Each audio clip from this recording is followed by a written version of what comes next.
함께 하나님의 말씀 같이 읽도록 하겠습니다. 에베소서 5장 1절에서 7절까지의 말씀입니다. 오늘 말씀은 부모는 어떤 마음과 태도로 자녀를 양육할까라는 그런 질문으로 들어가는 말이 시작을 합니다. 아버지 되신 하나님이 나를 대하듯 자기 자녀를 대하면 될 것입니다. 부부는 서로 어떻게 대하면 될까요? 그리스도께서 교회에 하시듯 또 교회가 그리스도께 하듯 사랑하면 됩니다. 친구 간의 우정은 어떨까요? 친구 되신 그리스도께서 우리에게 하시듯 친구를 대하면 될 것입니다. 이처럼 모든 인간관계의 온전한 회복은 하나님의 성품을 닮아가는 데서 출발한다라는 말씀입니다.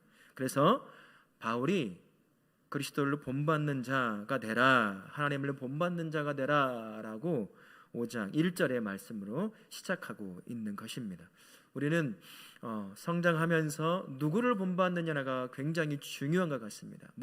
살아있는 목사님을 본받는 것이 아니라 예수 그리스도가 우리의 인생의 삶의 본이 된다는 사실을 항상 명심하고 있어야 합니다. 사람은 언제든 변질되게 되어 있습니다. 크건 작건 간에 실수할 수 있고 넘어질 수 있는 것이 사람입니다. 그래서 사람을 두고 신앙생활을 해서는 절대로 안 된다는 것입니다. 특히나 살아있는 사람을 두고, 지금 어제까지 존경받은 만한 목사님이 오늘 어떻게 넘어질지 우리는 알 수가 없습니다. 그래서 살아있는 분을 존경한다라고 쉽게 말할 수 없어요. 어떻게, 어느 때, 어느 모습으로 넘어질 수 있기 때문인 것입니다. 이미 소천에서 하늘나라로 이민 가신 그런 분이 계시다고 한다면 변화될 게 없으니까 이제 그분들을 이런 모습에 난 정말 존경합니다라고 말할 수 있겠지만, 살아있는 사람들에게는 쉽지 않다는 거예요. 그래서 많은 사람이 교회에 등을 지고 믿음에서 떠나는 사람들 중에 여러 부류 중에 한 부류가 누가 있냐면, 누구한테 상처받았어요, 누구 때문에 실망했어요, 이런 말을 하고 떠나는 사람이 적지 않게 있다는 거예요. 하나님을 바라보고 예수 그리스도를 바라보고 나아가야 할 사람이 사람을 보고 나아가다 보니, 물론 우리가 눈을 갖고 있고 인간인지라 눈에 보이는 사람이 먼저 보이는 것이 사실입니다만, 자기 자신을 딱 봤을 때 내가 아무리 열심히 살려고 해도 내가 넘어지고 실수할 수 있다는 것을 딱 명심하고 있다고 한다면, 내가 존경한다고 말했던 사람도 언젠가 넘어질 수도 있고 실수할 수도 있고 잘못할 수 있다는 사실을 기억하고 있으면 좋을 텐데 그걸 잘 못하는 것 같아요. 그러다 보니 사람 앞에 있는 사람 때문에 상처받고 교회를 떠나거나 교회를 등지고 교회에 대적하는 사람으로 세워질 때가 종종 있다는 거예요. 우리 안에 사람이 아니라 예수 그리스도, 그분을 본받는 자가 되어야 됩니다. 그분의 말, 그분의 삶이 우리의 삶에 완벽한 본이 되시기 때문에 그분만 따라가고 그분을 딱 앞에 세워놓고 그분을 쫓아가려고 말조차도 그렇게 해보려고 애를 쓰는 본이 될 수 있는 사람은 오직 예수 그리스도밖에 없다는 사실을 기억하십시오. 저도 마찬가지고, 장님도 마찬가지고, 권사님도 마찬가지고, 넘어질 수도 있고 실패할 수도 있고 좌절할 수도 있습니다. 그 모습 얼마든지 보여줄 수 있는 모습이에요. 근데 그거 보고 따라가면 안 된다는 거예요. 예수 그리스도만이 우리의 모든 삶, 하나님의 성품을 완벽하게 보여주시는 예수님, 그분만을 바라보며 나아가실 수 있기를 바랍니다. 아멘. 먼저 한번 보실 것이 하나님의 성품이라는 어떤 것이냐라는 것입니다. 다른 말로 표현해 보면 속성이라고도, 신학적 용어로는 속성이라고 표현하는데요, 우리가 쉽게 받아들일 수 있는 건 성품일 겁니다. 인간적인 성품 이런 걸 말하는 것처럼 하나님의 성품에는 크게 두 가지로 나눌 수가 있어요. 비공유적 성, 이것도 참 어려운 말인데 다른 사람과 이렇게 공유하지 못하는 거예요. 하나님만 가지고 있는 성품과 속성이 있다는 거예요. 모든 그 어떤 피조물도 하나님의 이 속성과 이 성품은 따라갈 수 없다는 것입니다. 한 6가지 정도 더 나누는 분도 계시는데 6가지 정도만 보면, 첫 번째는 영원성이라는 거예요. 하나님만 시작과 끝이 없이 영원하신 분이에요. 그죠? 그 하나님만 가지고 있다는 것입니다. 그래서 그분은 언제나 영원하신 거예요. 그분의 존재 방식이 영원이에요. 그 존재 방식을 쫓아 우리를 인도하시는 겁니다.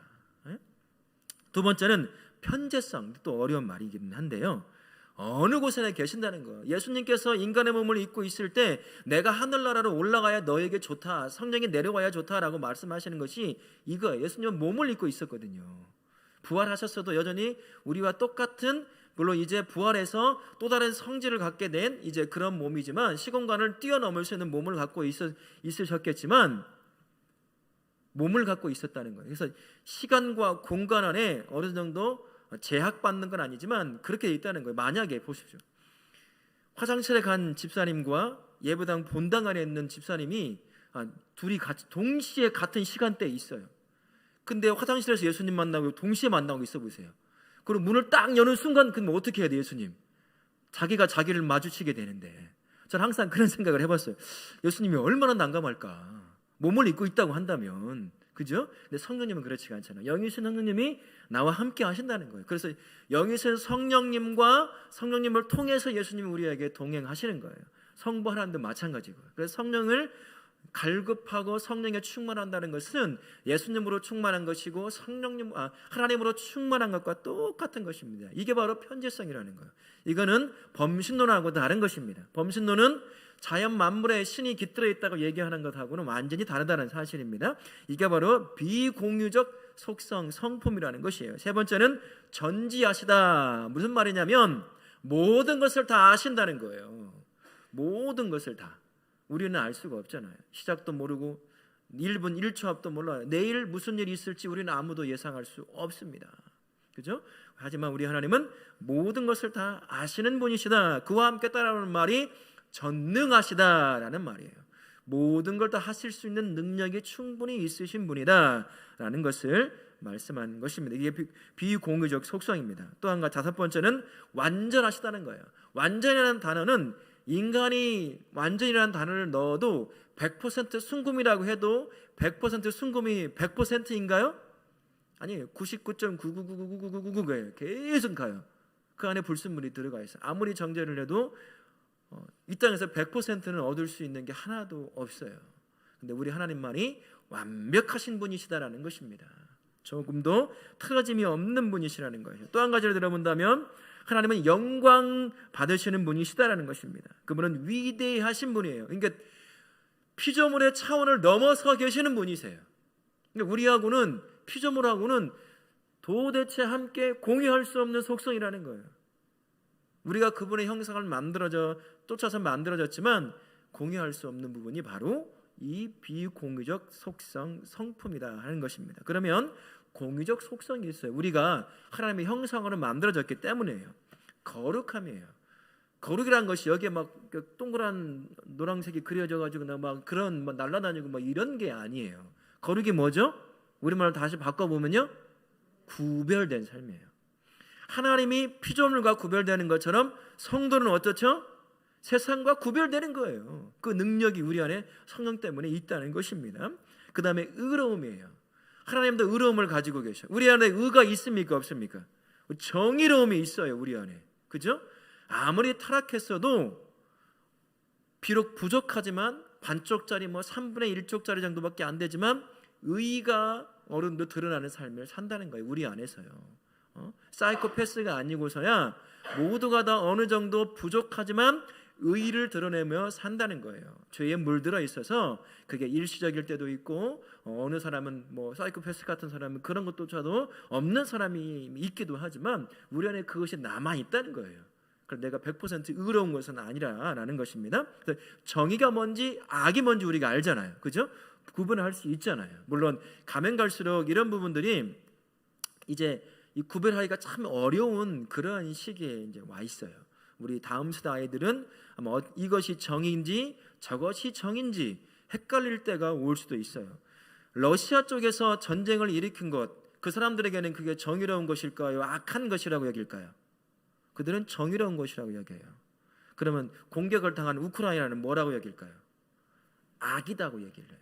그러니까 이렇게 딱 구별질 수 없는 상황들이 내가 속해 있는 상황 가운데 놓일 수 있다는 거예요. 이제 가면 갈수록 이제 다음 세대 아이들은 이런 상황에 계속 놓일 수밖에 없어요. 그러니 끊임없이 영적 전투에 놓일 수밖에 없는 거예요.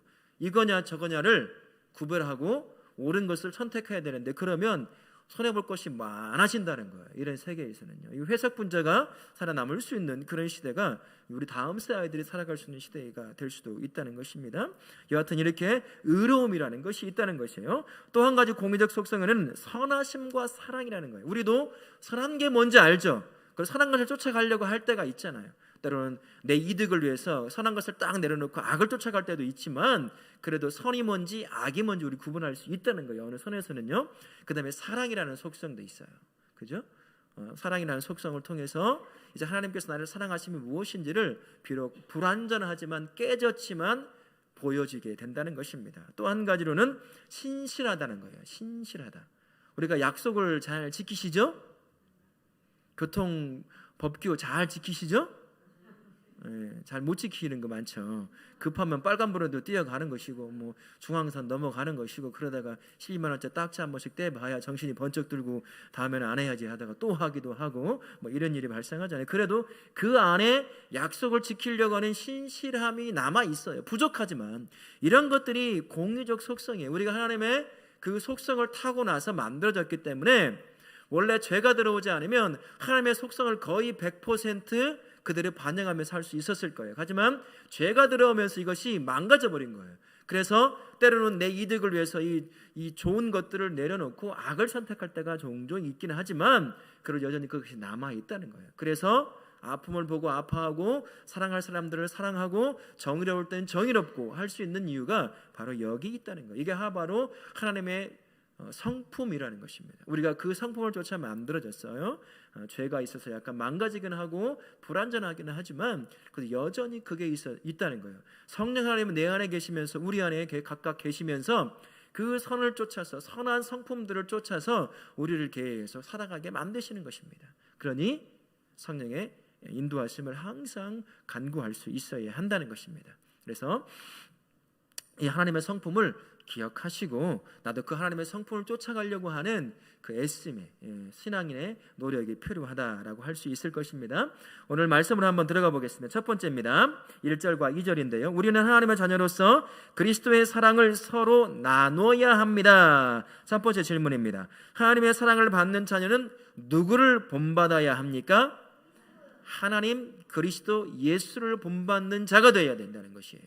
그렇죠? 그분이 가지고 있는 완벽한 하나님의 성품을 가지고 있기 때문인 거예요. 이 땅에 그 어떤 사람도 우리의 신앙과 삶과 인품에 본이 되지 못한다는 것이에요. 그러면 반드시 실망하고 넘어질 수밖에 없다는 거. 두 번째 질문 2절의 말씀인데요. 그리스도께서는 우리를 어떻게 사랑하셨습니까? 그렇죠. 제물과 희생제물로 하나님께 드리듯 자기의 인생을 다 드리는 것이에요. 생명을 내어서 우리를 사랑하셨다라는 것입니다. 세 번째 질문입니다. 그리스도의 사랑을 받은 우리는 어떻게 행해야 합니까? 음행과 온갖 더러운 것과 탐욕은 그 이름조차도 부르지 말아야 하는 거예요. 그 이름조차도 더러운 것은 다 내려놓아야 한다라고 말하는 것입니다. 예수님을 본받는 자의 삶은 반드시 달라야 돼요. 그게 바로 성도예요. 그게 바로 구별된 삶인 것이에요. 그게 바로 거룩한 삶이다라는 것입니다. 하나님의 자녀는요, 하나님의 장성한 분량까지 자라는 사람입니다. 그 삶은 예수님을 본받을 때 가능해져요. 사람을 본받으면 안 되고 예수님을 본받을 때예요. 특히 우리가 복음서를 잘 한번 읽어보면 사람이 예수께서 연약한 자를 향하여 어떤 마음으로 어떤 태도로 대하는지, 무슨 말씀을 하시는지, 그리고 악한 자, 교만한 자, 거짓된 자, 그런 자들을 향해 하나님께서 예수께서 어떻게 대하시는지를 잘 보고 그분이 말하시는 말씀을 보면은 그것을 쫓아가면 되는 거예요. 연약한 자를 향해서는 함부로 대하지 않으셨어요. 모든 사람의 질타를 그대로 받으면서까지 그 연약한 자를 그대로 품으시고 사랑으로 말씀하시고 세우시는 분이 예수님이셨거든요. 그분의 삶을 우리가 복음서를 통해서 사복음서를 통해서 직접적으로 볼 수 있을 뿐만 아니라 이제 바울이 쓴 여러 서신서들을 통해서도 그 안에 예수님의 성품들을 발견할 수 있는 겁니다. 그래서 예수님을 우리의 삶의 본으로 삼아야 한다는 것입니다.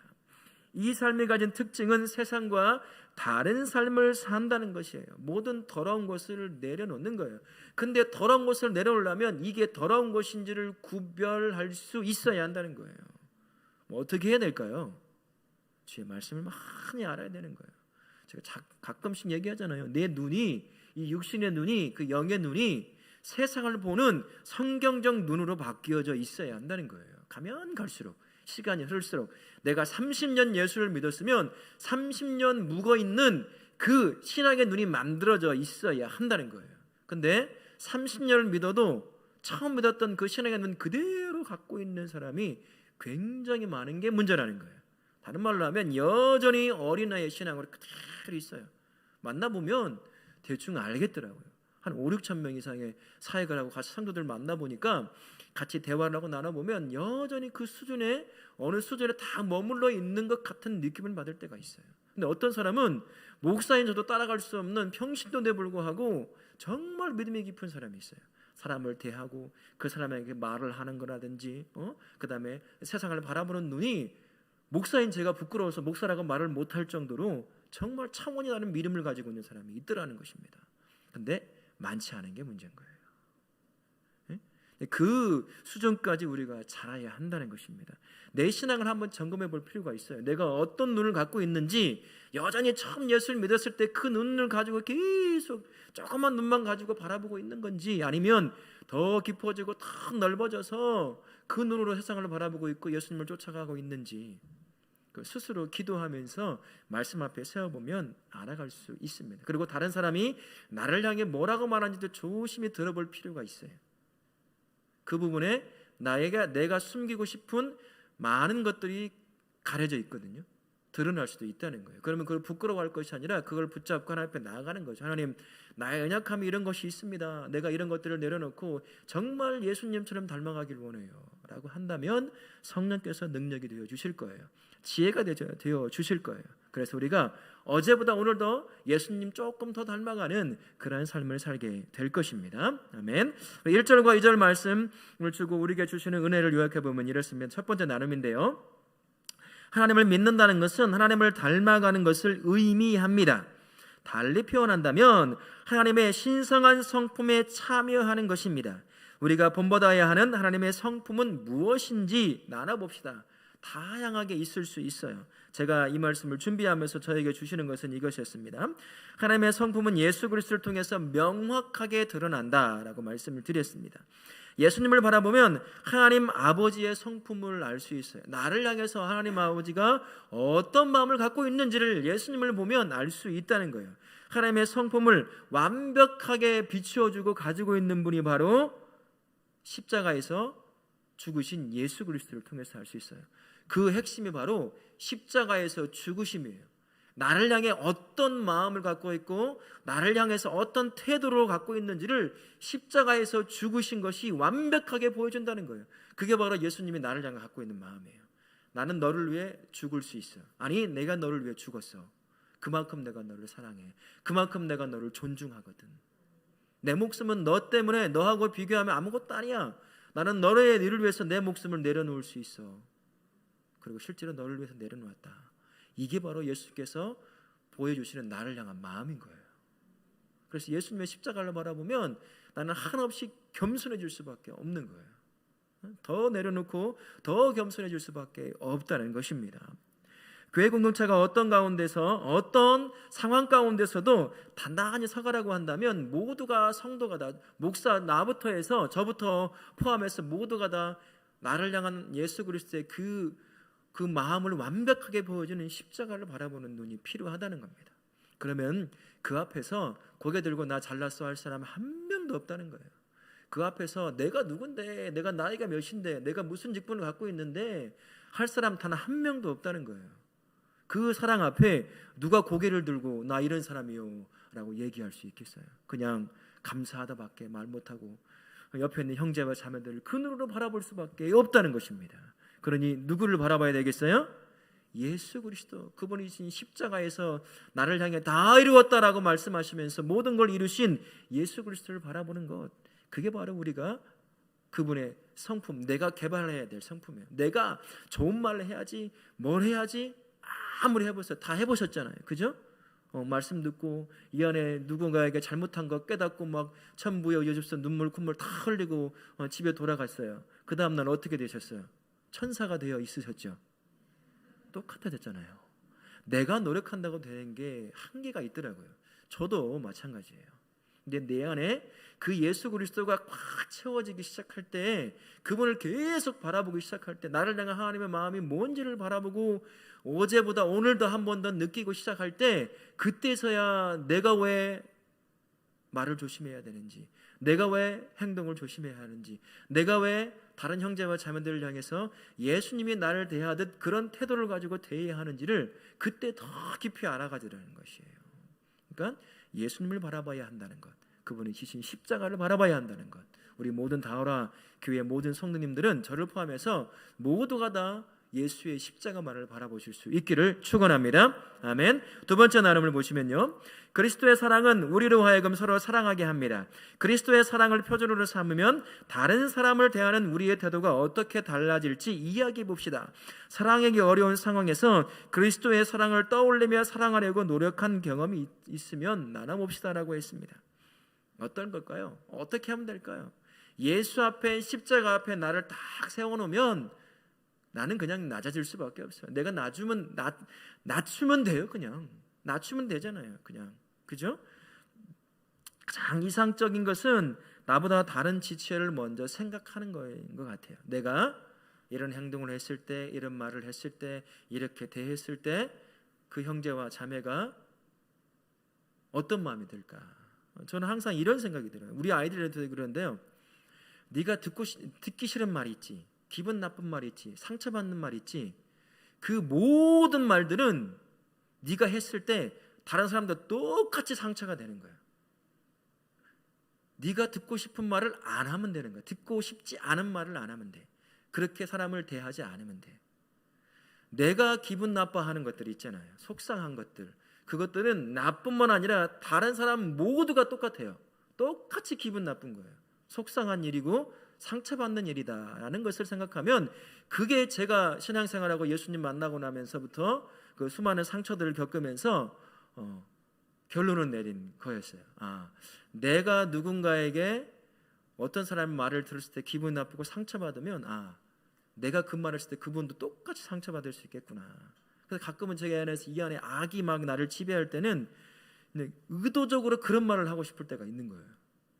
상처를 주고 싶은 마음에 내 안에 죄성이 여전히 남아 있기 때문인 거죠. 그래서 막 어디 한번 너도 한번 당해봐라. 어디 한번 너도 한번 기분 정말 먹같이 한번 당해봐라. 그러면서 막 해보는 거죠. 네.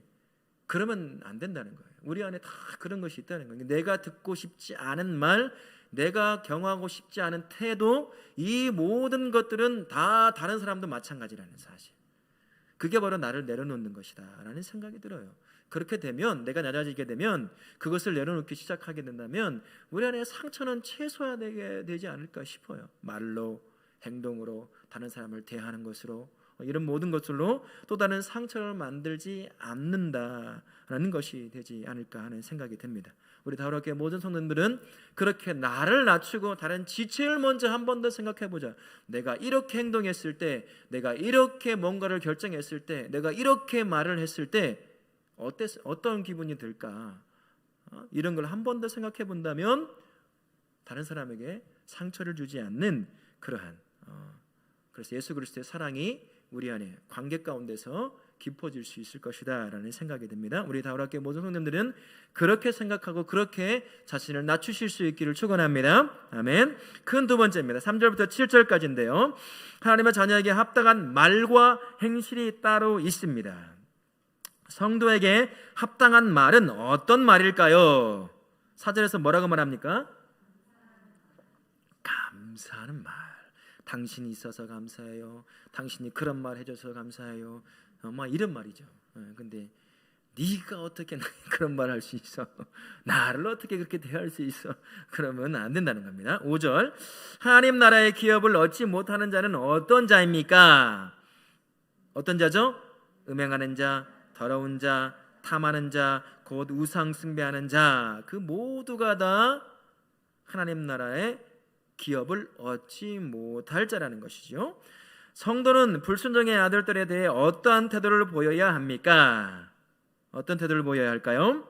헛된 말에 속아 넘어가지 않아야 한다는 거예요. 지혜로워야 합니다. 그리고 그런 자들과는 함께 하지도 말아야 한다는 거예요. 이 당시 예배소 교회의 성도들 안에는 자기들이 하고 있던 잘못된 부분들을 마치 정당한 것처럼 그렇게 주장하려고 하는 사람들이 있었어요. 실제로 그 예배소라고 하는 지역이 거대한 도시였어요. 항구 도시였고, 그리고 여러 문물들이, 종교들이 막 만나고 막 하는 도시였고, 그 중앙에 아르테미 신전이라고 하는 거대한 신전이 있었거든요. 그 지역에서 그쪽만 바라보면 그 신전이 보일 정도로 거대한 신전이 있었어요. 그래서 그 신전에서는 신전 매춘이 항상 이루어져 있었습니다. 신을 섬기는데 매춘이 있었어요. 그렇다면 무슨 말이겠어요? 성적으로 굉장히 개방되어 있던 사회라는 거예요.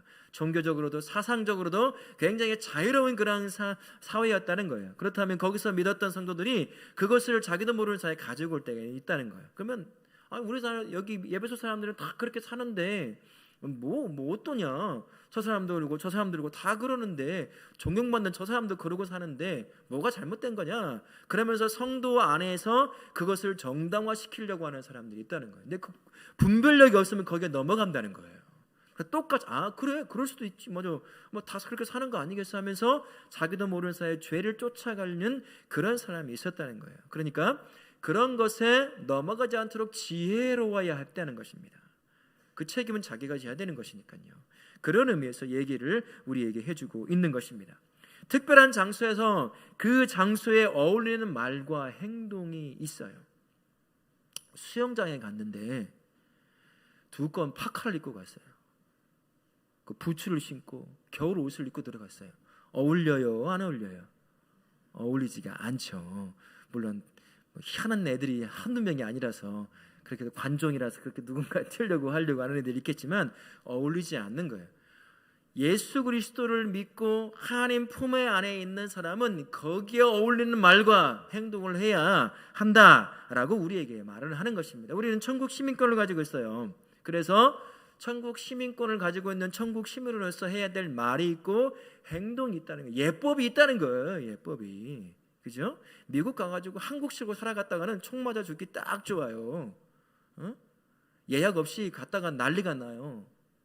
뭐 이런 것처럼 그 나라에 가면 그 나라의 어떤 것을 쫓아야 가는 것처럼 천국 시민이 되었고 하나님의 자녀가 됐다고 한다면 그 천국 시민이 어울리는 말을 할 수 있어야 된다는 거예요. 그리고 행동을 할 수 있어야 되고, 그에 따른 천국 시민이 가져야 될, 쫓아가야 될 그러한 삶의 법칙들을 쫓아갈 수 있어야 한다는 것입니다. 그러면 천국 시민으로서 할 말이 뭐가 있을까요? 그러니까 감사하는 말이 한 번 있었죠.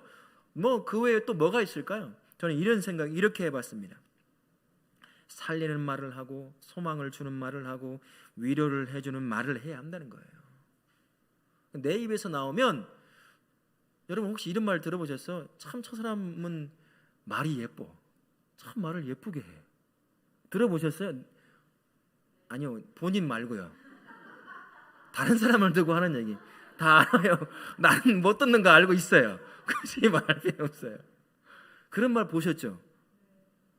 뭘 말해도 그 말을 들으면 나를 향해서 이렇게 이것 좀 이렇게 고치면 좋겠어요 라고 하는 말인데도 불구하고 말을 예쁘게 하는 사람의 말을 들으면 기분이 안 나빠요. 그렇지, 내가 고쳐야 되겠지. 그리고 똑같은 말을 해도 말을 밉게 하는 사람이 있어요. 그러면 분명히 내가 잘못된 것을 알면에도 불구하고 짜증과 화가 나버리는 거예요. 그러죠? 성도가 그런 말을 할 수 있어야 돼요. 예쁜 말, 사람을 살려내는 말, 소망을 주는 말, 격려하는 말. 뒤끝이 항상 좋지 않은 말을 해서는 안 된다는 거예요. 실컷 칭찬해놓고 그런데도 말이야 좀 부족해, 뭐 이런 식으로 또 말을 해서 칭찬했던 거 다 그냥 긁어부스럼 만들어버린다든지, 그렇게 미운 말을 해서는 안 된다는 거예요. 여러분 입에서 어떤 말들이 나오셔요? 사람을 살려내는 말 나오셔요? 저 사람과 말만 하면 나는 우울증 걸리게 생겼어. 저 사람과 말하면 나는 죽을 사람이야. 나는 멸망할 사람이고 나는 아무것도 못하는 사람이야. 이런 말을 들으세요. 어떤 말을 들으세요? 누군가가 얘기하면 그 사람과 얘기하면 내가 참 위로를 받고 힘이 되고 그래 다시 한번 해봐야 되겠다. 이런 마음이 들게 하는 말을 하십니까? 성도는 그런 말을 할 수 있어야 돼요. 근데 이게 노력이 필요하다는 거예요. 지혜가 필요하다는 거죠. 그러니까 아까 얘기했던 것처럼 나를 내려놓고 다른 사람이 이 말을 들었을 때 어땠을까를 한 번만 생각해 본다면 조금 더 바꿔질 수 있다는 거예요. 태도도 마찬가지잖아요. 주일날 하나님 앞에 남았던 그 태도가 있어요. 주일날 예배하러 남았던 그 마음, 그 옷가짐, 그 생각이 있단 말이죠. 그 생각을 가지고 그 태도를 가지고 나에게 허락하신 월요일부터 토요일까지의 삶을 그 태도를 유지하면서 살아가는 거예요. 그게 바로 삶의 예배를 드리는 것입니다. 쉽지가 않죠. 그러니까 성령께서 함께해 주시는 거예요. 성령의 능력으로 치유로 함께해 주시는 것입니다. 그 삶을 살 수 있도록 말이죠. 그래서 우리 다원학교의 모든 성도들은 다른 사람을 위로하고 살려내고 기쁨을 주는 그런, 하나님이 보셨을 때 다른 사람이 들었을 때 예쁜 말들을 하실 수 있는 그런 성도님을 되실 수 있기를 바랍니다. 아멘. 이런 말은 절대 하지 않았으면 좋겠다라고 하는 두 말이 있어요. 난 원래 이래. 난 원래 이렇게 말해왔어. 못 고쳐. 예수님도 못 고쳐요. 예수님도. 세상에. 날 구원하신 예수님도 못 고친대요. 그 다음에 또 한 가지 절대 해서는 안 될 말. 나는 뒤끝이 없어. 지는 뒤끝이 없죠. 맞은 나는 뒤끝이 한도 끝도 없어요. 그러면서 그런 말을 절대 하면 안 돼요. 나는 뒤끝. 그만하겠습니다. 네, 우리 세 번째 나눔에 한번 보실게요. 3절부터 7절까지의 말씀을 통해 주시는 은혜를 요약하면 이렇습니다. 더러운 말이나 저속한 농담, 음행이나 우상을 숭배하는 행위는 성도에게 마땅치 않습니다. 우리가 물들지 않도록 조심해야 할 말과 행동에는 어떤 것이 있는지 나눠봅시다 라고 했습니다. 그래서 제가 이제 신앙생활 하면서 이제 겪었던 이야기들을 좀 해보면, 세상에서는 당연하다고 여기는 말과 행동을 하지 않아야 하는데, 첫 번째가 뒷담화라는 것이에요. 그런데 재밌는 것이 뒷담화만큼 재밌는 게 참 없는 게 문제인 거예요. 아무것도 아닌 걸로 시작했다가 이제 한 사람을 완전히 인생을 그냥 쓰레기로 만들어버리는 그 뒷담화가 얼마나 재미있는지. 근데 여기에요, 성경이 우리에게 아주 무시무시한 경고를 하는 게 있습니다. 민수기 14장 28절 말씀에 하나님이 이렇게 말씀하셔요. 하나님께서 약속하신 약속의 땅을 두고, 지난번에 한번 들어보셨을 거예요. 들어보세요. 너희 말이 내 귀에 들린 대로 내가 너희에게 행하리니. 남에 대해서 한 얘기요, 나에게 하시겠다는 거예요. 그래, 너 한번 당해봐라. 네가 한 말 그대로 네 인생에 해줘 볼게. 물론 하나님이 그렇게 하시진 않으셔요. 참으시죠. 회개하고 돌이킬 수 있도록. 그렇죠? 또 이렇게 마태복음 12장 36절 37절 이렇게 말씀하시는데요. 내 말로 어렵다함을 받고 내 말로 정죄함을 받는다. 네가 한 말 때문에 네 인생이 때로는 어렵다함을 받을 수도 있고, 네가 한 잘못된 말, 네 승질대로 한 말 때문에 네가 정죄함을 받을 수도 있다. 네가 뿌려놓은 씨 네가 걷는다라는 말도 있다는 거예요. 그 말이 이렇게 중요하다는 것입니다. 누가복음 6장 45절도 또 이렇게 말씀하셔요. 선한 사람은 마음에 쌓은 선에서 선을 내고 악한 자는 그 쌓은 악에서 악을 내나니 이는 마음에 가득한 것을 입으로 말함이라. 보통 이럴 때가 있잖아요. 가끔 저도 그러는데 이제 아이고 말 실수했네요. 그런 생각은 없었는데요. 거짓말이에요. 이 안에 쌓여있던 말이 나오는 거거든요. 의식적으로, 무의식적으로 탁 나오는 말이에요. 우리 성도님들이 다 아실 거야. 맞아. 하고 싶은 말이었는데 꼭 참고 있다 어느 순간 딱 되니까 나온 거지. 이렇게 되는 거예요. 그러니까 이 안에 쌓여져 있는 것이 있으니까 말이 나오는 거거든요. 우리 안에 그런 것이 있다는 거예요. 그러니까 내 입으로 계속 뱉어놓는 것은 내 안에 있는 것을 뱉어서 네 안에 텅텅 비는 것이 아니라 뱉어놓은 것을 내 귀가 듣는다는 사실을 우리 꼭 기억해야 돼요. 또다시 쌓는 거예요.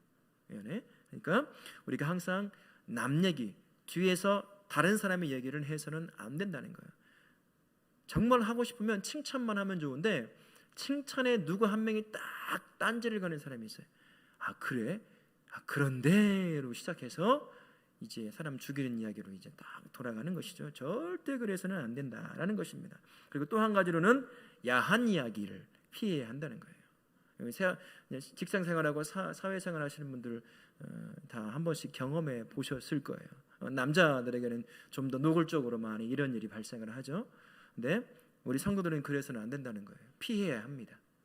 그게 말로만 끝나는 것이 아니라 나를 지배할 수 있다는 사실. 그리고 욕을 입에 담지 말아야 하는 거예요. 욕은 나의 인품을 담고 있어요. 욕한 사람은 욕을 듣고 있는 사람이 나쁜 사람이 아니라 욕을 한 사람이 자기가 그런 사람이기 때문에 욕을 하는 거예요. 그러니까 우리 성도의 입에서는 욕이 나와서는 안 된다.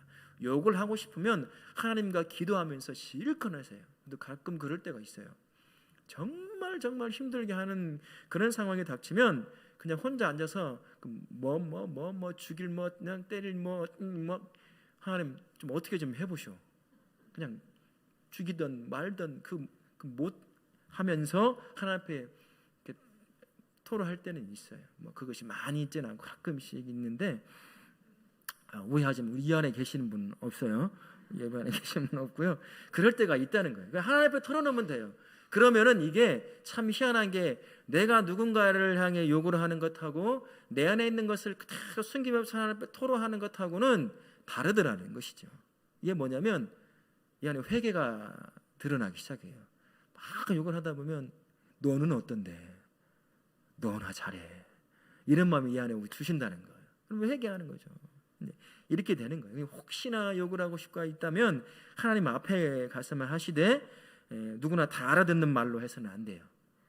같이 잠식기도 하고 있는데 막 누구 욕하고 있으면 안 되니까 혼자 그냥 우리 잘하시잖아요. 방언 잘하잖아요. 그걸로 해버리세요. 아무도 못 알아들으니까 그렇게 하시면 됩니다. 우리 성도님들은 항상 예쁜 말을 통해서 사람을 살려내고 성도를 살려내고 세워줄 수 있는 그러한 복된 성도님들 되실 수 있기를 예수님의 이름으로 축원합니다. 아멘. 그리스도인이라는 별명 여러분 잘 아시죠? 이거는 우리를 약올리는 말이었어요. 성도들을 그렇게 사는 게 무슨 인생이라고 숨어서 때로는 사자의 밥이 되고 가로등에 길가에 가로등이 되어서 타 죽는 그런 인생을 살려고 그러냐.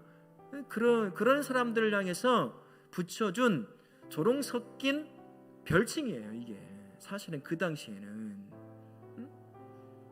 그 안에 뭐가 숨겨져 있냐면 그럼에도 불구하고 숨겨져 있는 것이 니들이 믿고 있는 예수가 너를 보니까 어떤 삶을 살았을지 어떤 모습으로 보일지 내가 지금 대충 알겠다. 그러니까 너는 그리스도인이야. 이렇게 했던 말이 우리가 지금 우리 스스로를 부르고 있는 그리스도인이라는 말이에요. 별칭이거든요.